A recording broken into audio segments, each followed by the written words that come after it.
inked in mystery. What if the body itself became a battlefield? Not of swords or shields, but of needles and pigments. Imagine the sharp rasp of a bone tool carving into skin, each stroke a silent scream and a sacred vow. The air thick with the scent of earth and ink, punctuated by whispers of pain and power. Across oceans and time, from the mist-shrouded forests of Europe to the wild, windswept shores of New Zealand, and deep into the rugged Balkans, ancient peoples etched their stories into flesh. These were not mere decorations. They were maps of identity, codes of honor, and bridges to the divine. Yet the same flesh that bore these marks also carried profound vulnerability. What compelled warriors and women alike to surrender their skin to such rituals? What secret did these indelible symbols hold? Power, protection, or perhaps a defiance of mortality itself? In the shadows between ink and scar lies a forgotten language of humanity's deepest fears and fiercest pride. Tonight, we trace these mysterious marks, the ritual tattoos and body modifications of the Maori, the Celts, and the Thracians, and listen for the stories their skin still whispers. The sacred canvas, Maori Tamoko and identity. Beneath the dense canopy of New Zealand's ancient forests, the rhythmic sound of bone chisels strikes the skin like thunder rolling through the trees. The air is thick with the earthy scent of wood and ink, mingling with the quiet breaths of those who endure. Tamoko is not simply a tattoo. It is an act of creation, a transformation where flesh becomes sacred scripture.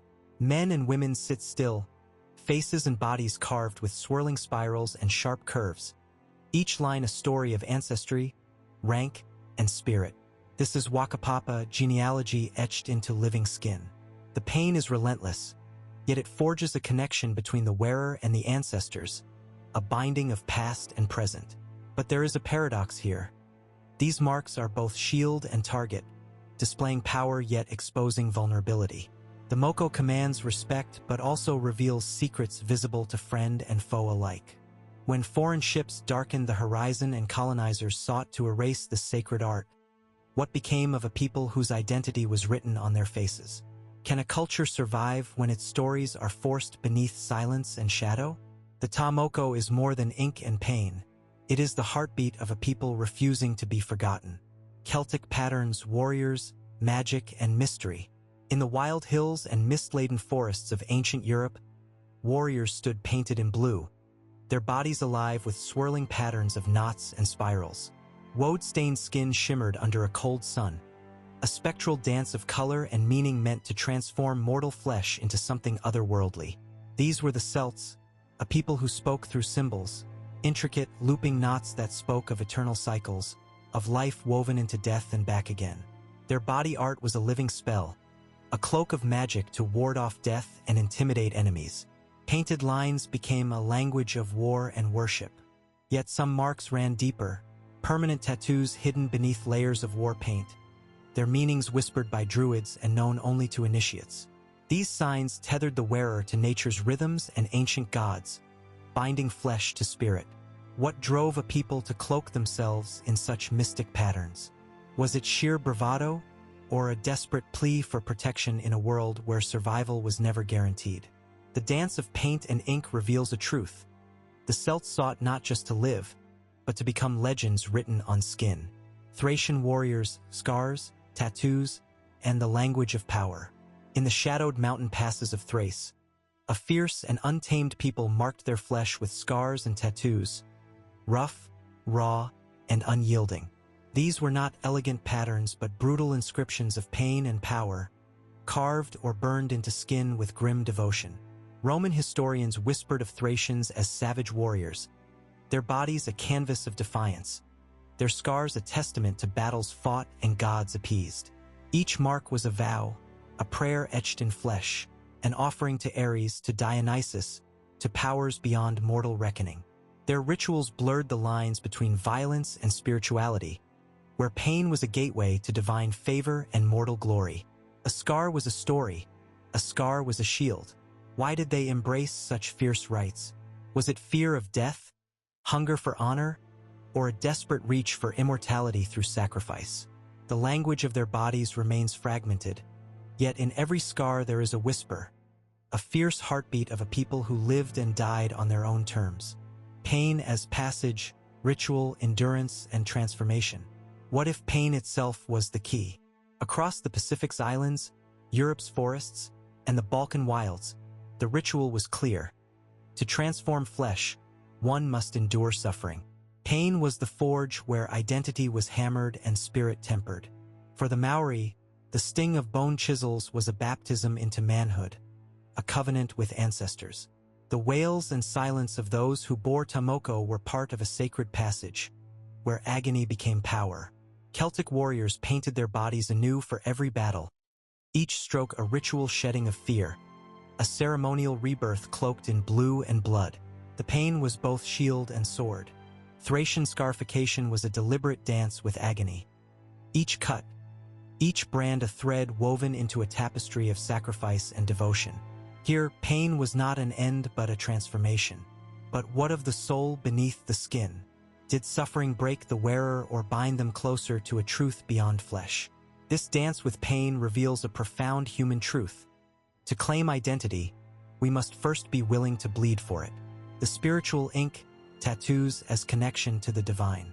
Beneath every mark lies a silent prayer, a whispered hope that mortal flesh might touch the divine. In Maori culture, tamoko is tapu, sacred ink drawn in pain and reverence, binding the wearer to ancestors and gods unseen yet ever present. The Celts' knots and spirals were not mere decoration but sacred sigils, each line a pathway into the eternal, each curve a shield against dark forces. To paint or ink was to step into the realm where spirit and flesh converge. Among the Thracians, scars were living talismans, gifts to the gods of war and ecstasy, a bridge to altered states of being. Their bodies became temples, marked by devotion and dread. What alchemy transforms pigment and pain into holiness? Who were the keepers of this knowledge? Shamans, druids, tattooists? And what do these ancient rites reveal about humanity's eternal quest for meaning beyond the visible world? Gender, power, and identity in ink.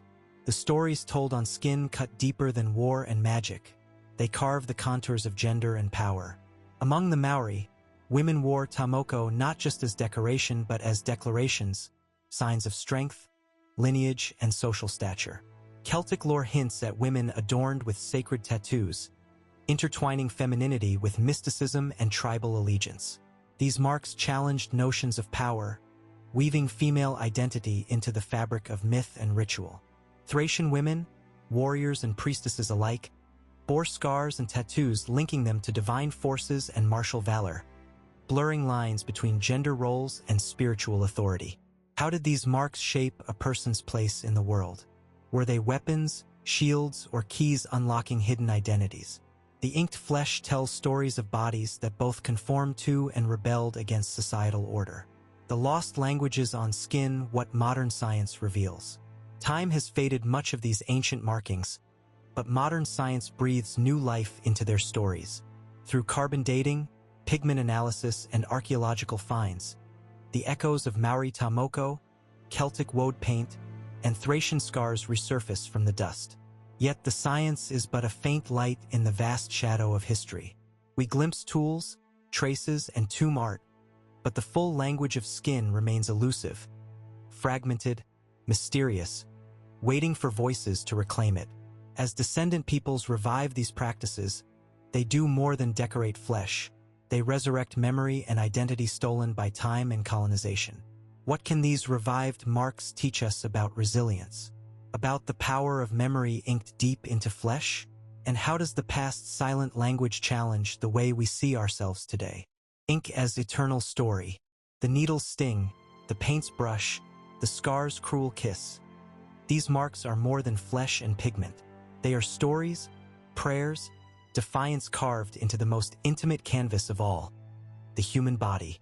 The Maori, the Celts, the Thracians, three distant peoples united by a fierce desire to claim identity through ritual pain and sacred art. They wrote their histories not on parchment or stone, but on skin, where the story lives and breathes, vulnerable yet eternal. Their marks challenge us to remember, to understand, and to recognize that beneath our own skin lies a canvas waiting to tell the story of who we are. past, present, and the mysteries yet to come.